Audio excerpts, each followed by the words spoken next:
मेरा नाम शाज़िया नवाज़ है। इस वक्त मेरी उम्र 32 बरस है और मेरा ताल्लुक़ लाहौर के एक खुशहाल मगर रवायत पसंद घराने से है। मैं 4 भाइयों की इकलौती और सबसे छोटी बहन हूँ। इकलौती बहन होने के जहाँ कुछ फ़ायदे होते हैं, वहीं एक बड़ा नुकसान ये भी होता है कि सारे भाई अपनी बहन पर कड़ी नज़र रखते हैं। बचपन ही से मुझ पर बेजा पाबंदियां आयद कर दी गईं, ये करो वो ना करो, फुलां घर जाना है और फुलां घर नहीं जाना, फुलां लड़की से दोस्ती नहीं करनी क्योंकि इसका चाल चलन ठीक नहीं, जबकि खुद अपने रोवी पर कभी तवज्जो नहीं देते। कभी कहते कि चलते हुए आदेर अलिफादेर मत देखना, कभी हुक्म होता कि आते जाते सर से दोपट्टा ना सरकने पाए। लेकिन जैसा कि कहा जाता है, जो होना होता है वो होकर रहता है। मैं वक्त से पहले ही जवान हो गई थी और कम उम्री में ही मुझे मोहब्बत के एहसासात का कुछ अंदाज़ा हो गया था। इसकी एक वजह यह भी थी कि घर में सब मर्द ही थे। एक ही औरत थी जो मेरे बड़े भाई फैज़ की बीवी थी। वो अपने शौहर के साथ सोती थी, इसलिए मेरा उनके साथ सोना मुमकिन न था। मुझे अकेले सोने से बहुत डर लगता था, चुनांचे मेरे वालिद मुझे अपने कमरे में सुलाते थे, मगर अपने पलंग पर नहीं बल्कि मेरे लिए एक अलग छोटी सी चारपाई बनवा रखी थी। कुछ अरसे बाद वालिद साहिब ने मुझे अलग कमरा दे दिया। एक दिन मेरी बड़ी भाभी, जो फैज़ भाई की बीवी थीं और रिश्ते में मेरी कजिन भी लगती थीं, उन्होंने मुझे बिलाकर समझाया कि अब मैं जवान हो रही हूँ, इसलिए दोपट्टा कभी सर से नहीं उतरना चाहिए और घर से बाहर निकलने पर ख़ास एहतियात ज़रूरी है। इसके बाद मेरा घर से निकलना महदूद हो गया, हालांकि इससे पहले मैं महल्ले में बिला रोक टोक आती जाती थी। स्कूल जाने की जिम्मेदारी अबू पर थी। वो दफ्तर जाते हुए मुझे स्कूल छोड़ देते थे, जबकि वापसी पर मैं अपनी सहेली नसरीन के साथ आती थी। इसका घर हमारे घर से 2 गलियां पहले था, जबकि स्कूल 5-6 गलियां दूर था। ये मेरे शबाब के दिनों का किस्सा है। इस वक्त मेरी खूबसूरती की सब तारीफ करते थे। एक दिन छठी के बाद मैं नसरीन के साथ हंसती बातें करती घर की तरफ लूट रही थी। नसरीन अपने घर में दाखिल हो गई और मुझे अलविदा कह गई। मुझे अभी 2-3 गलियां और तय करनी थीं कि एक लड़का तेजी से आगे बढ़ा और मेरे आगे आगे चलने लगा।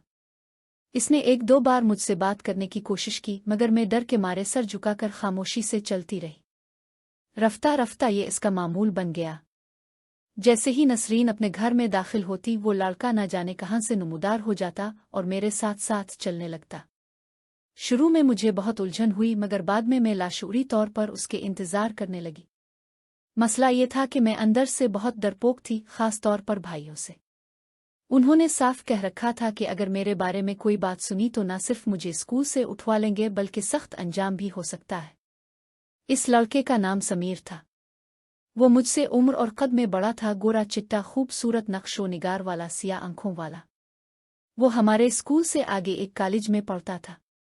एक दिन मैंने भी इसे गौर से देखा और दिल ही दिल में पसंद कर लिया। कई दिनों तक वो मेरे साथ चलता रहा, बात करने की कोशिश करता रहा, मगर मैं खामोश रही। फिर एक दिन इसने मुझे एक खत देना चाहा। मैंने डर के मारे इनकार कर दिया कि कहीं कोई देख ना ले। आखिरकार एक दिन ने मान गई और वो खत ले लिया। घर आकर मैंने दरवाज़ा बंद किया और खत खोला। पूरा कमरा खुशबू से महक उठा। खत में मोहब्बत भरी बातें थीं, मेरी तारीफ, मेरी आंखों, मेरे हसन के जिक्र, और आखिर में लिखा था, सिर्फ और सिर्फ तुम्हारा समीर। मैंने वो खत बार बार पढ़ा, यहाँ तक कि मुझे ज़बानी याद हो गया, फिर इसे फाड़ कर बहा दिया, मगर समीर की बातें मेरे दिल में बस गईं। इसके बाद ख़तों का सिलसिला चल पड़ा, मुलाकातें बढ़ीं और हम एक दूसरे के करीब आते गए। इस कुर्बत के दौरान एक दिन एक घर में हमें रंगे हाथों देख लिया गया, जिसके बाद मैं खौफज़दा हो गई और रास्ता बदल लिया। कुछ दिन गुजरे, हालात नॉर्मल हुए, मगर दिल में डर बाकी रहा। फिर एक दिन समीर ने मुझे अपने दोस्त के खाली घर में मिलने की पेशकश की। बहुत हिचकिचाहट, खौफ और अंदरूनी कशमकश के बाद मैं मान गई। अगले दिन मैंने स्कूल जाने का बहाना किया, अबू के साथ निकली, रास्ते में उतर गई और समीर के साथ रिक्शे में बैठ गई। हम एक सुनसान गिल्ली में वाक़े सब्ज़ गेट वाले मकान तक पहुँचे। मैंने चादर से खुद को ढांप रखा था। दिल जोर जोर से धड़क रहा था। आखिरकार मैं अंदर दाखिल हो गई। समीर ने दरवाज़ा बंद कर दिया और मुझे तसल्ली देते हुए कहा कि डरने की कोई बात नहीं, वो मेरे साथ है। इसने मेरा हाथ थामा और मुझे ड्राइंग रूम में ले गया, जहाँ कालीन बिछा था और कमरा खूब सजा हुआ था। मैं सोफे पर बैठ गई। दिल में एक अनजाना खौफ था जो कम होने का नाम नहीं ले रहा था। इसी के साथ इस कहानी का ये हिस्सा ख़त्म होता है।